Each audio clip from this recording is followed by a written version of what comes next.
Hi, welcome to Fiberchats. I'm Irina. I'm the host here, and my guest today is the host of another YouTube channel. Jimmy does knitting, right? Yes. Okay, welcome to my channel. Thank you for having me. Well, before we start talking about all things YouTube, let's start about how you learn how to knit. When did that happen?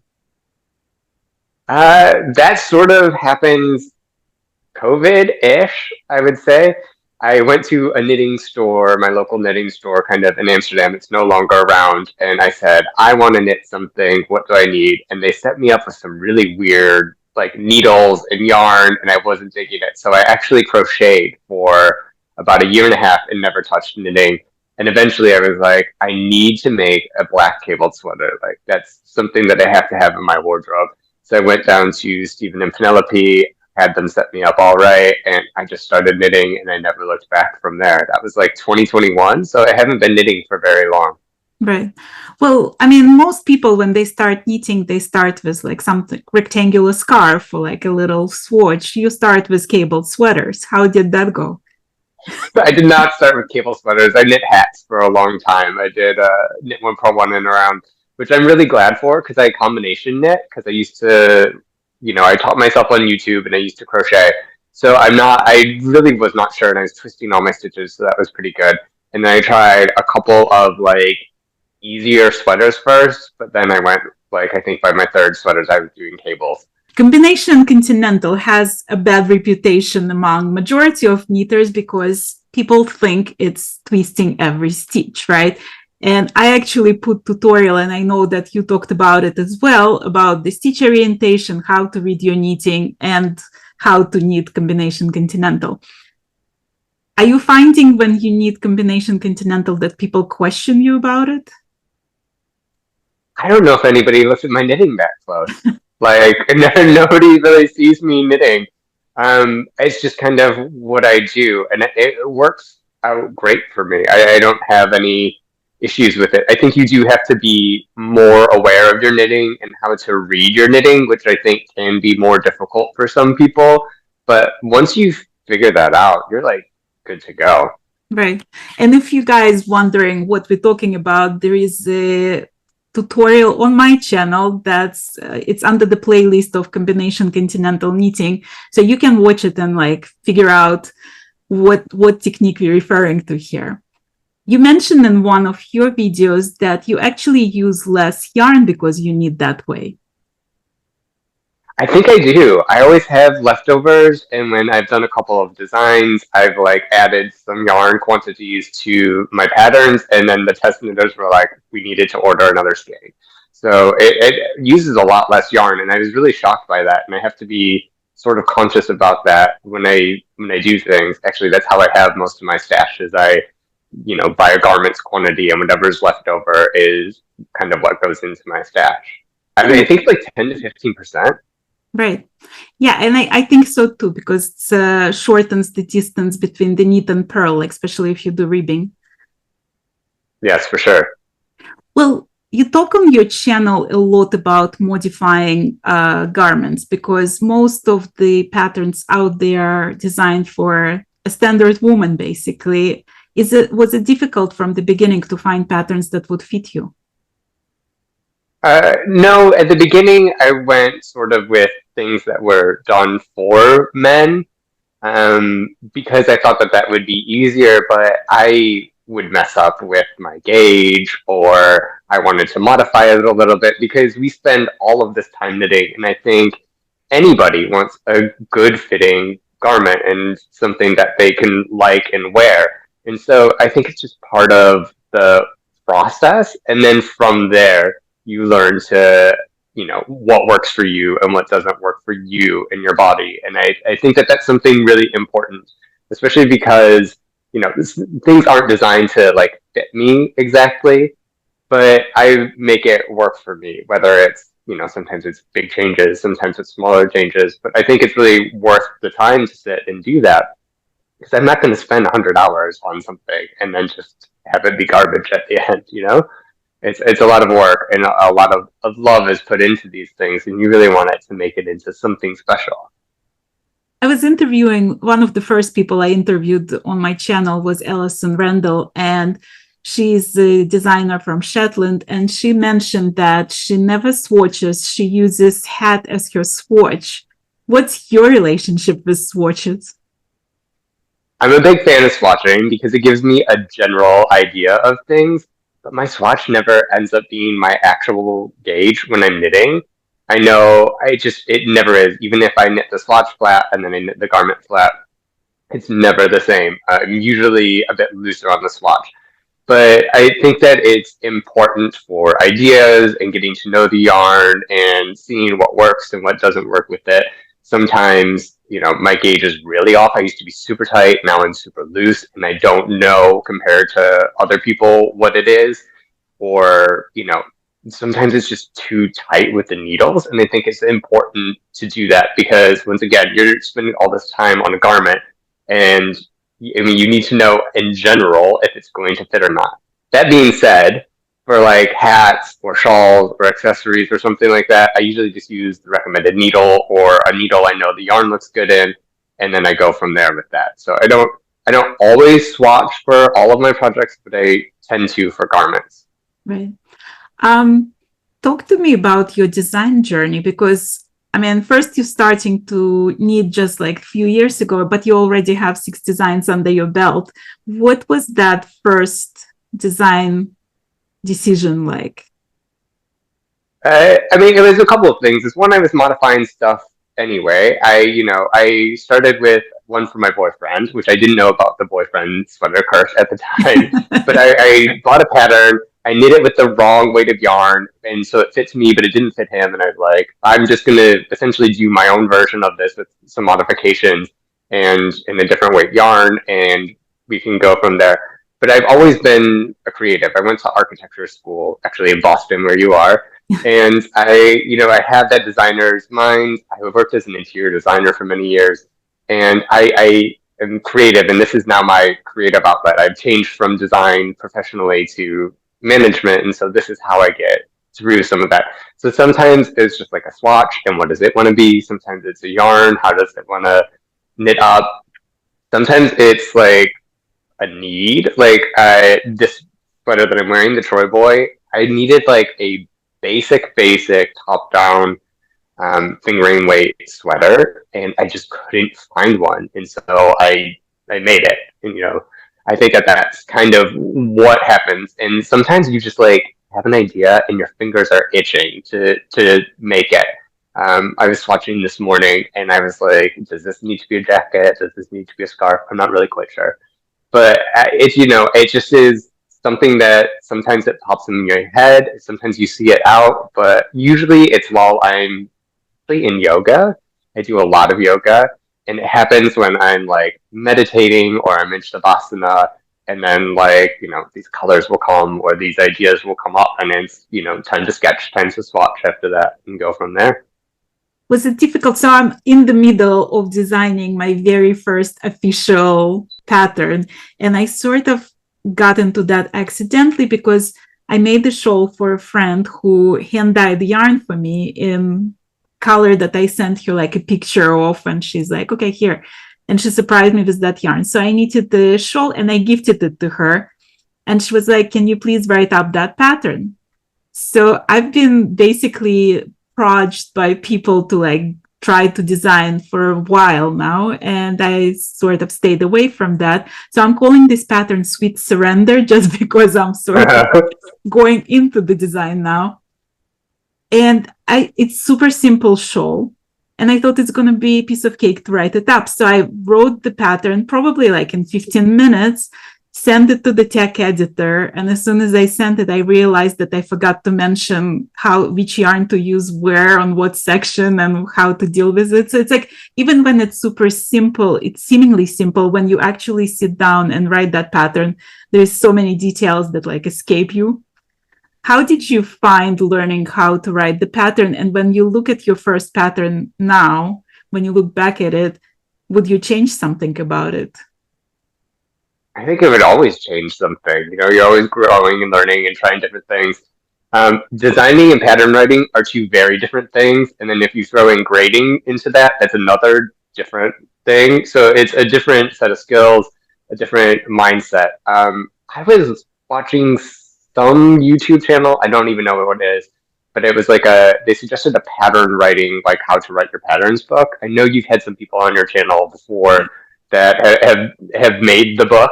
And so I got that, and that helped a lot because what I could do from there is I could set up a template, and I knew exactly what I had to plug and play for everything. Because there's a lot of exposition in sort of a Western modern template that you need to put in for the knitter to do. So having that template was there, and then if you start with like an easier design from that template, I find that it's good to just like plug and play, and then of course get a tech editor to revise some things and make sure that you're on the right track, but some sort of like checklist, or even go through a couple of your favorite patterns or favorite pattern writers and see what they've included, how they've included it, and do it from there. And then it's also like a resource thing. Like I don't have InDesign or anything like that, so I don't necessarily have a drawn schematic in my things, but I always make sure that I list out the measurements and where they're located. So if you want to modify something, you can do that. You don't need to have the fancy programs. You can have what is it, Google Docs, and go from there. And you can really kind of explore from there. Your pattern writing style will change as you grow and do different things and read other patterns. But yeah, I think that that's a good start, is just getting a little bit of help. Well, I just came from Amsterdam, and it's such a beautiful city with all the canals, and it's just like perfect picture perfect opportunity to show all your needs. And you take advantage of that. I see a lot of pictures on the bridges next to the canals. Tell me how Amsterdam inspires you in your designs. I think I try to knit with intention, and I think that that's an important thing, whether it's a design or just a regular project.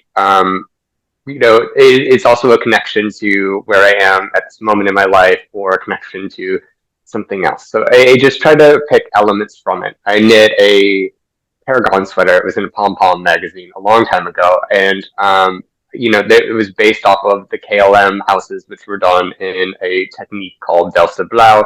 And the KLM houses are just like little Dutch houses that are like filled with booze that you get at KLM if you're riding first class.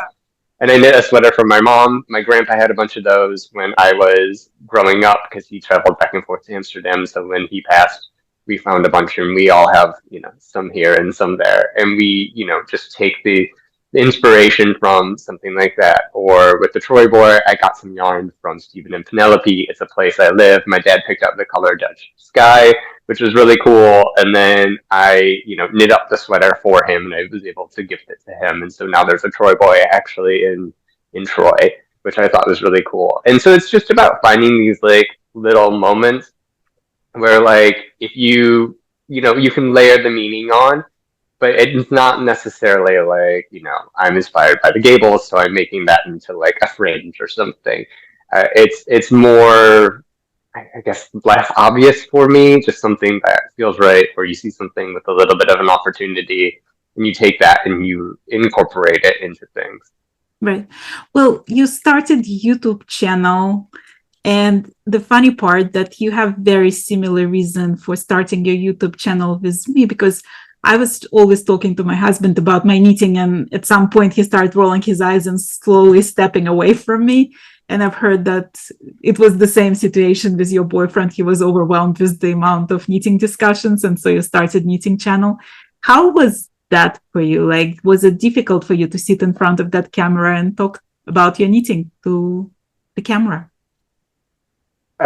It's not difficult to talk about knitting for me. I can talk about knitting for hours and days on end.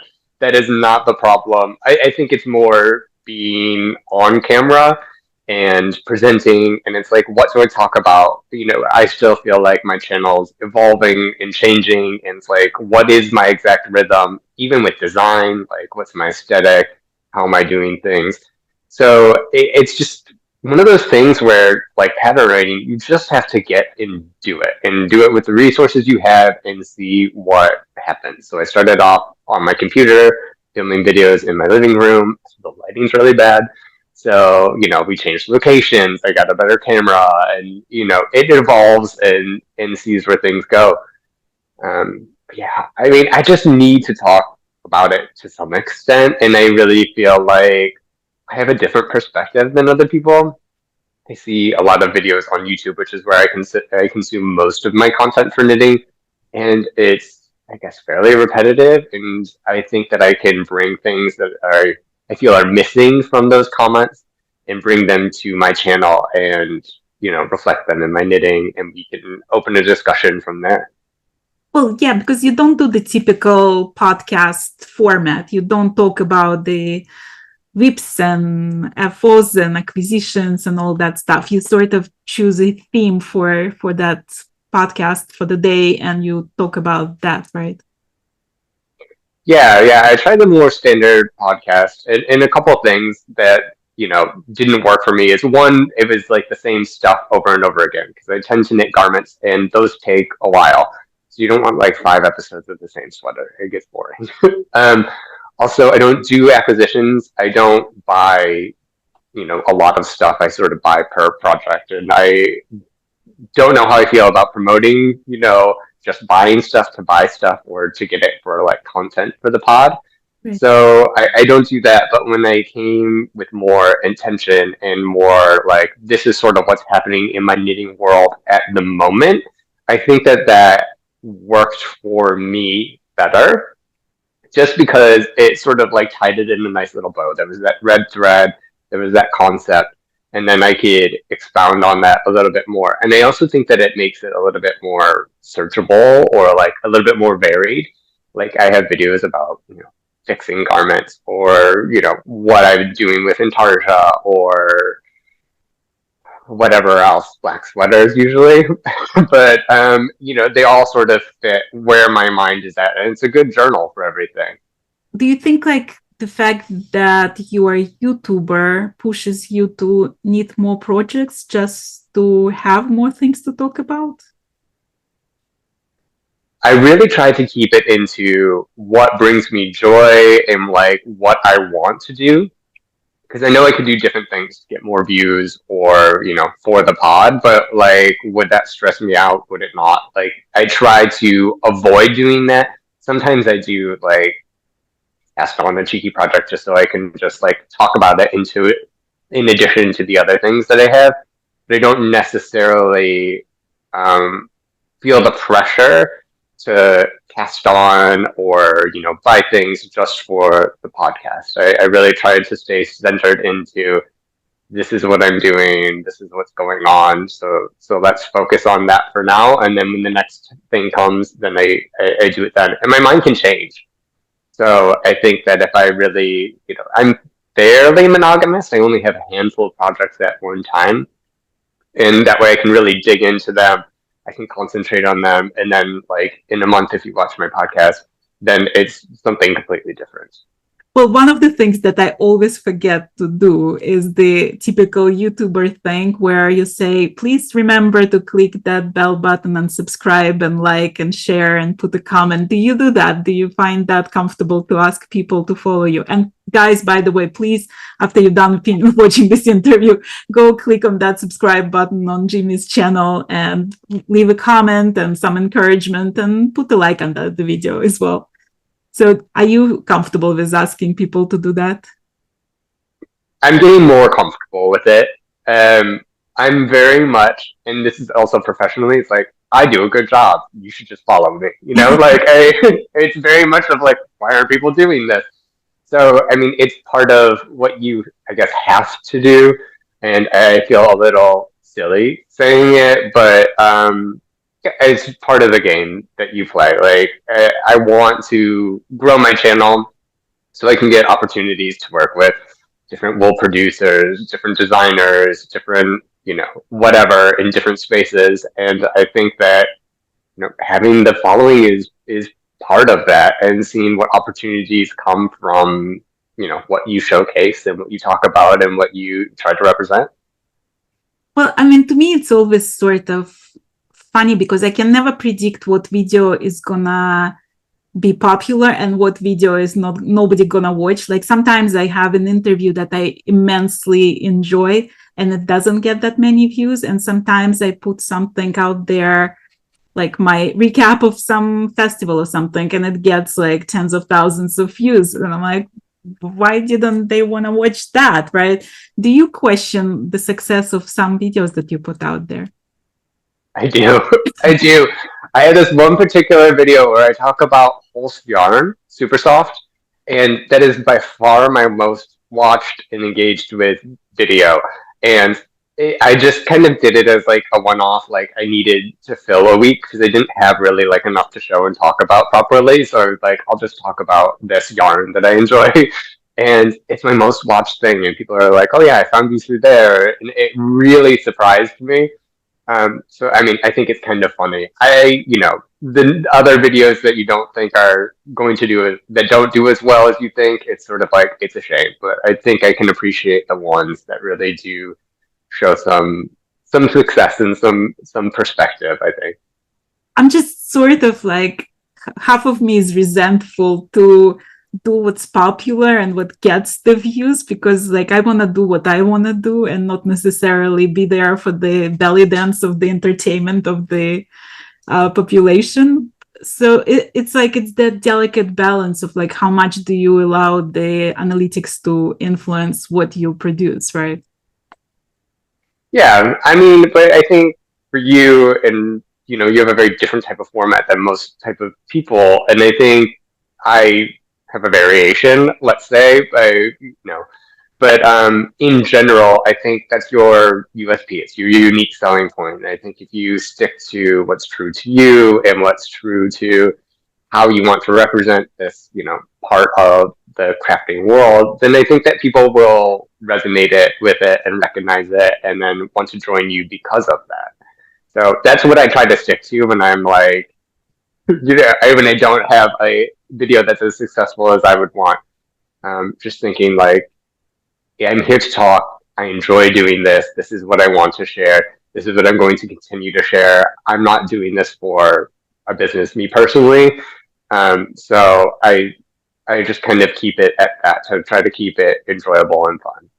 Well, when you talk to that camera, who do you imagine on the other side of the camera? Who are you talking to?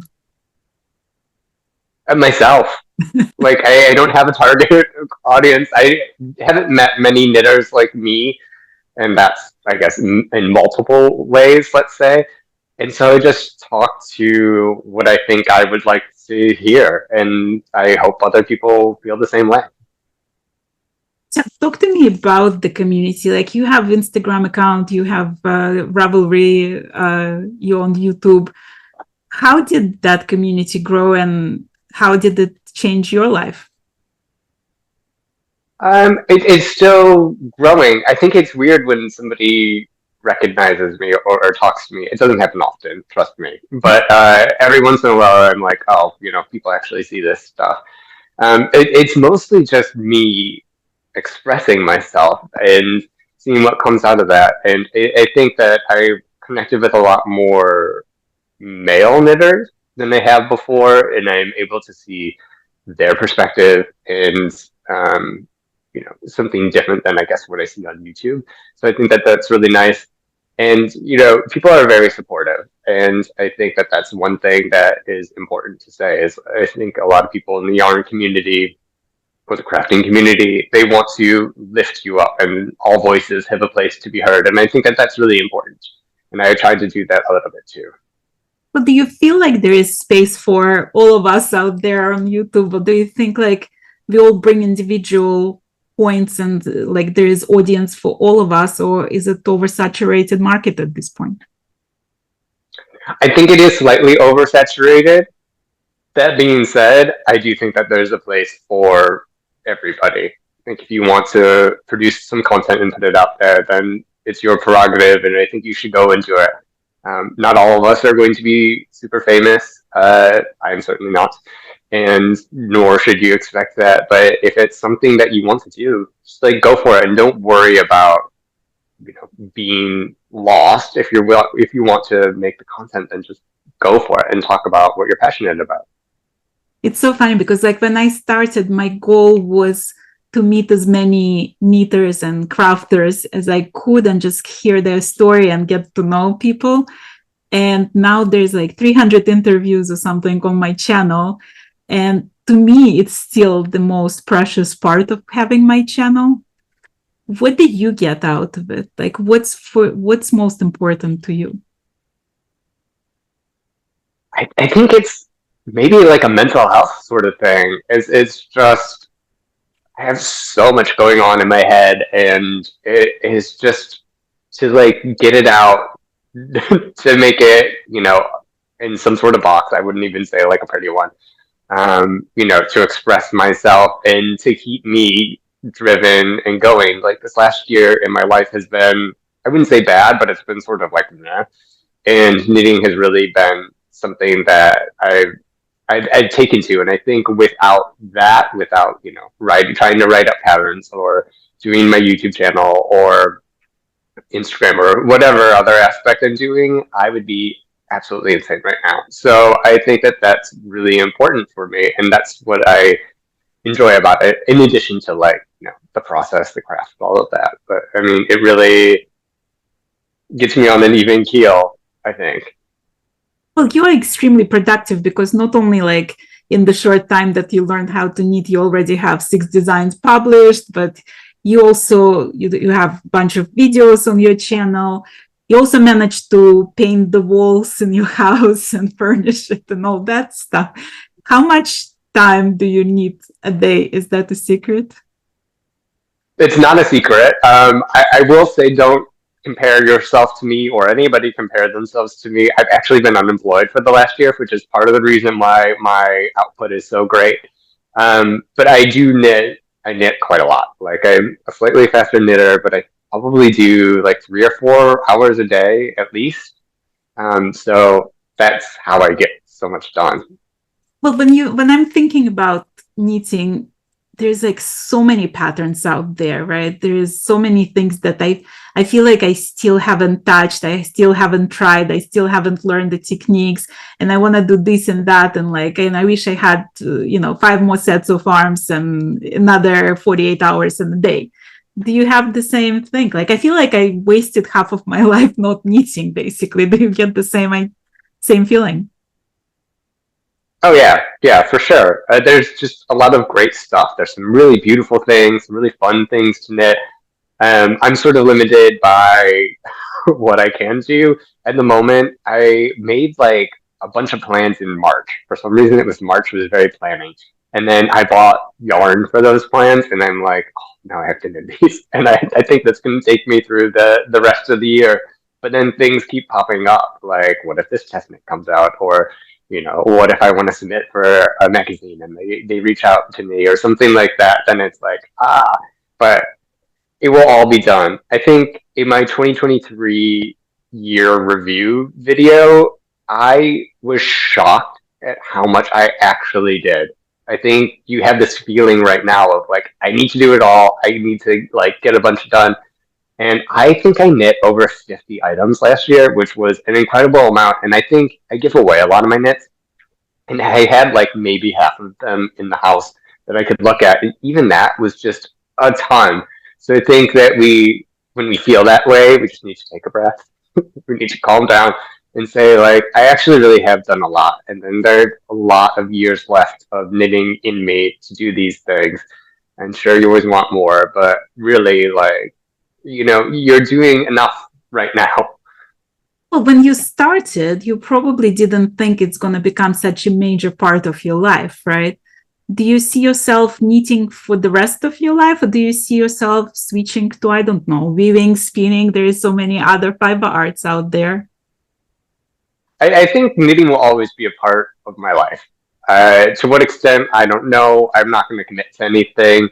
Uh, Other fiber arts do appeal to me. I'd love to have like a barn with a loom or something like that and start weaving, but that's really not in the picture anytime soon. So we'll see what happens. But yeah, I mean, I will say I was on holiday for the last 2 weeks and I didn't knit like at all. And I just put my needles down. My mojo was zero. It felt great. And then when I came back home, I just was like right back at it. So I mean, it's gonna ebb and flow. We'll see what happens, but I really enjoy it. So it's gonna be part of my daily routine in some aspect, I guess, for a long time. Well, I have this knit night that's happening every Thursday at my favorite local yarn store called Unruly Stitch. So if you guys in Massachusetts stop by in Weston and join me on Thursday, it's every Thursday 6:30 to 8. So last Thursday, I was sitting there and chatting with the owner. She also has a YouTube channel called Anu's Crochet. So she asked me this simple question. She said, like, if you only could knit with one yarn, what would it be? And I went totally blank. Like I couldn't think of like my favorite yarn because I just love so many of them. Do you have a favorite yarn that you could knit with for the rest of your life? I don't know. I don't know. I think it would have to be black, of course. Maybe a GK, but I'm not really quite sure. I am still, I've only been doing this a couple years now, so like I'm still exploring yarns and fibers and textures, and like I don't know if I'll ever be done exploring. So I can't imagine just like what that would be. I certainly have, more favorite ones that tend to be non-superwash. I really like 100% wool from a non-merino sheep, let's say. But I don't know. I don't know if I can choose at the moment. Well, you were the one who sent me some recommendations about yarn stores in Amsterdam. How would Yeah. you describe the availability of like different variety of yarns in Amsterdam? I think the variety is pretty good. You have your more specialty shops, but you can also get some really like inexpensive yarn, and crochet is really big, especially with like the younger folk, I guess. And so there's a bunch of opportunities to get a wide range of yarns. I guess it depends on what you're shopping for and where, but it's pretty available, I would say. Do you ever knit in public? Do you go outside and just knit? I do because sometimes you just need to get out of the house. Also, Mr. Does Knitting likes to go and have a beer at the bar, like around the corner, and sometimes I'll just bring my knitting. We'll sit there, we'll ignore each other, we'll enjoy the sunshine, and have a wonderful day. So, like, yeah, I have no problem knitting out in public. How supportive is he of your design career or YouTube career? I I feel like he tolerates it. It's like whatever makes you happy, but it's really a tolerance rather than a supporting. Let's say, I mean, he's happy for anything that I do that makes me happy. So I think that that's really nice. Does he watch your YouTube channel? No, no, he can care less. He hears me talking about knitting all the time anyway. He really doesn't care. It's funny because like every time my children or my husband starts criticizing something about my knitting, the YouTube channel or anything regarding to knitting, I just tell them, you're not my target audience. So we keep it separate, the knitting and the household. Yeah, for sure. Well, what's your favorite thing about living in Amsterdam? Like you're there already for 10 years? Yeah, almost. There's a lot of good about living in Amsterdam. It's not the weather, I can tell you that right now. But it's well connected to things. Amsterdam is super international, so you get to meet people from different cultures and backgrounds, and I mean, it just everything I feel is like right there for you. So I guess that's why I like doing it. And Amsterdam is definitely a place where you can be anything you want to be if you work hard enough. Like you can make life exactly what you want it here. And I think that's really nice. Was it difficult to learn Dutch and adjust to culture? Slightly difficult to adjust to culture. To learn Dutch is difficult because nobody speaks it with you. So my Dutch is not great at the moment. I went to classes for years, and I basically speak English all day. So in that aspect, it's difficult to learn Dutch. But I don't think the language is like super hard. It has some weird sounds, but it's not too bad.